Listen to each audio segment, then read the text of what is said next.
여러분 안녕하십니까? 역사 읽어주는 학풍씨입니다. 벌써 이제 6월이 이제 벌써 마지막에 다다르고 있고 저도 역시 한 학기가 끝나가고 있고 기말고사 출제를 어제 다 했습니다.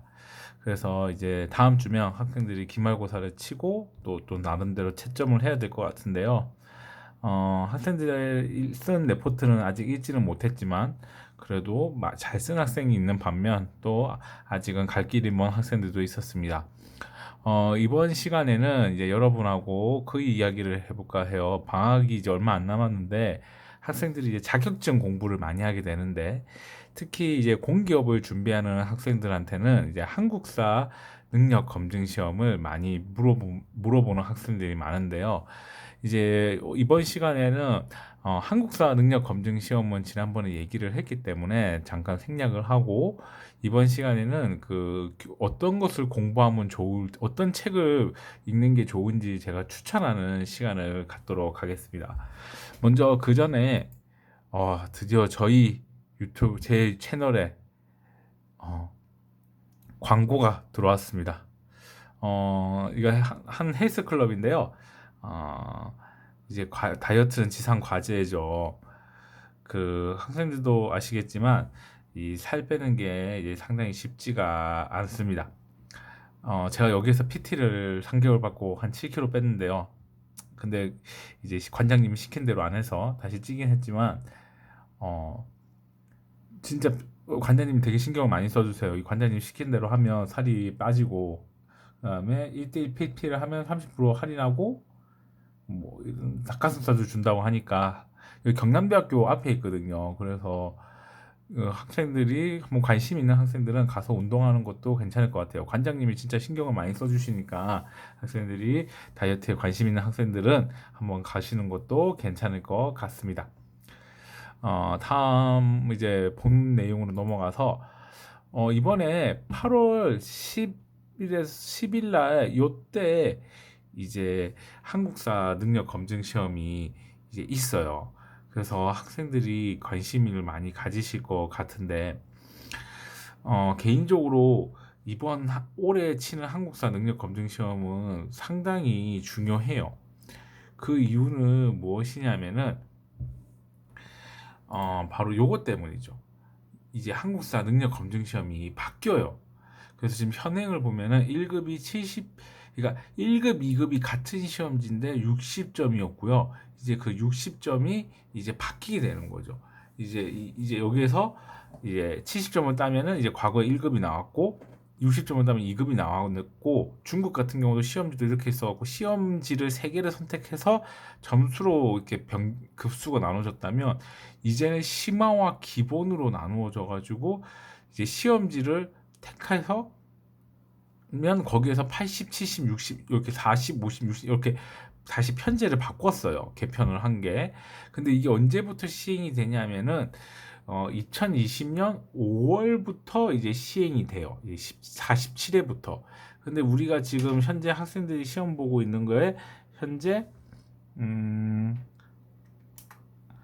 44회니까 아직 3회 정도가 시험 좀 남았어요.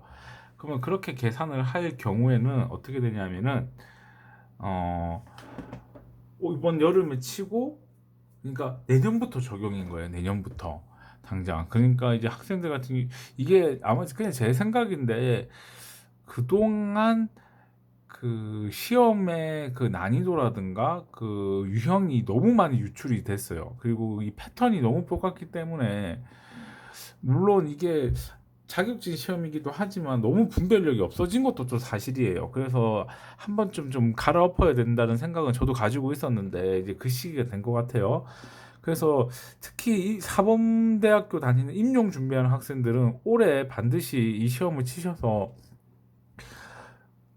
빨리 하시는 게 전 좋다고 생각을 해요.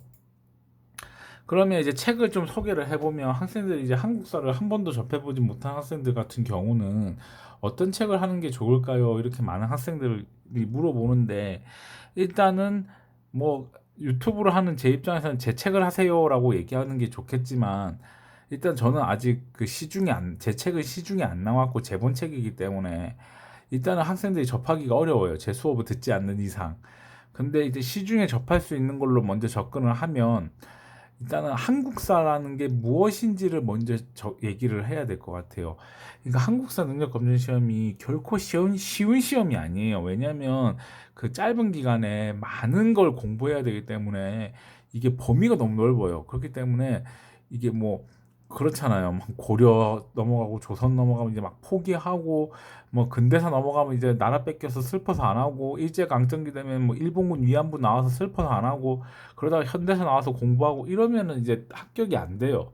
그렇기 때문에 일단 한국사를 쉽게 접근할 수 있는 방법이 필요한데 개인적으로 먼저 추천을 하자면 이 설민석 선생이 쓰신 한국사 특강이라는 책이 있는데 저는 개인적으로 이 책을 비추를 하는데 왜 비추를 하냐면은 너무 오류가 많아요. 이렇게 읽어보면 좀 자기가 연구했다는 느낌이 별로 안 들어요. 그래서 저는 개인적으로 비추를 하는데 근데 제가 이 책을 또 왜 추천을 하냐면은 이제 저같이 이제 전공을 하는 사람들 입장에서는 이 책이 별로 비추지만 그러나 일반 시민들이 그냥 뭐 자기 전에 1시간 정도 읽고 자기에는 이 책이 상당히 편해요.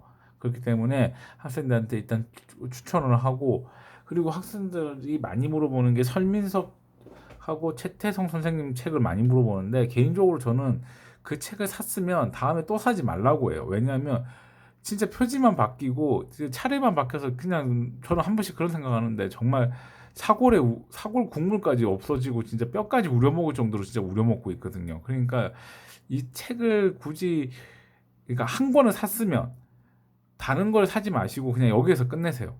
제가 볼 때는 그게 나은 것 같아요. 그래서 그런 걸 좀 참고하시면 되고 그러면 내가 이제 좀 한국사랑 친해졌다. 그러면 이제 이론으로 접근을 하면 이제 에듀윌에서 나온 한국사 능력 검증 시험 책이 있는데 가격은 좀 비싸요. 근데 이 책이 상당히 자세하게 나와 있어요. 책이. 그리고 이제 자세하게 나와 있다는 것은 다르게 공부를 하면 어떤 문제가 있냐면 이제 지루할 수가 있어요. 왜냐하면 책이 상당히 두껍기 때문에 이게 처음 하는 사람한테는 이게 부담스러울 수가 있어요. 그래서 그런 것들을 좀 확인하면 좋으실 것 같고 근데 이 책의 또 하나의 장점은 뭐냐면 모든 문제가 기출 문제를 시대별로 분류해서 나왔다는 점이에요. 근데 이제 한국사 능력 검증 시험 같은 경우가 요새 이제 연도가 많이 오래됐기 때문에 이제 문제집들도 과거에 추측 문제가 아니라 기출 문제에서 그걸 뽑아내 가지고 그걸 분류해 가지고 책을 많이 내거든요. 그렇기 때문에 굳이 뭐 기출 문제 따로 사서 볼 필요 없이 그냥 이 책을 사서 보면 될 것 같아요. 그러면 좀 이어서 얘기를 하면 학생들이 기출 문제만 돼 있는 문제집을 사서 공부하는 학생들이 많은데 저는 개인적으로 어떤 생각을 가지고 있냐면 그건 좀 비추해요. 왜냐하면 이제 본인이 이론이 다 있고 문제만 풀 것 같으면 그냥 한국사 능력 검증 홈페이지 들어가면은 그 기출 문제를 뽑을 수도 있고 요새는 블로그 하시는 분들이 나름 설명을 되게 잘 해놨어요. 그렇기 때문에 거기에 들어가셔서 그냥 해설을 읽어보고 본인이 모질한 부분을 채우는 게 좋지. 굳이 기출 문제까지 사가지고 그 기출 문제 모아놓은 거를 돈 주고 살 필요는 없다고 생각을 해요. 근데 이 책이 너무 두껍다, 부담스럽다. 그러면은 이 책도 괜찮아요. 통큰이라는 지학사에서 나온 책인데, 이 책 같은 경우는 가격이 일단 싸고 내용이 알차요. 그리고 또 하나는 뭐냐면 이 종이 질이 별로 안 좋아서 그런지 모르겠는데 책값이 상당히 싸요. 그리고 문제를 풀면 문제 옆에 바로 해설이 나와 있기 때문에 이 문제와 해설을 보면서 본인이 앞에 문제를 찾을 수 있다는 장점이 있어요.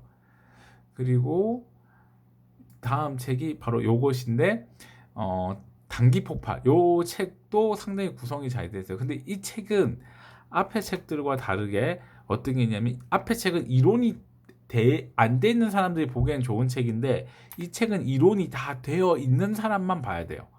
그렇기 때문에 저 같은 경우는 수업을 할 때 이 책과 제가 만든 책을 같이 해요. 그래서 제가 만든 책은 이제 저는 어떻게 주로 하냐면은 연대별로 이제 연도 그러니까 그 예를 들어 광해군 때 한 거는 광해군 때 다 해요. 근데 우리 이제 한국사 책 보면은 정치, 경제, 사회, 문화가 돼 있어서 정치를 광해군 때 배우면은 문화 파트에 광해군을 다시 배우거든요. 그렇기 때문에 학생들이 혼동을 되는데 이제 학생들한테 한국사 능력 검증 시험 팁을 알려드린다면 반드시 그 왕별로 또는 시기별로 한국사를 공부하시는 게 합격률을 높이는 지름길입니다.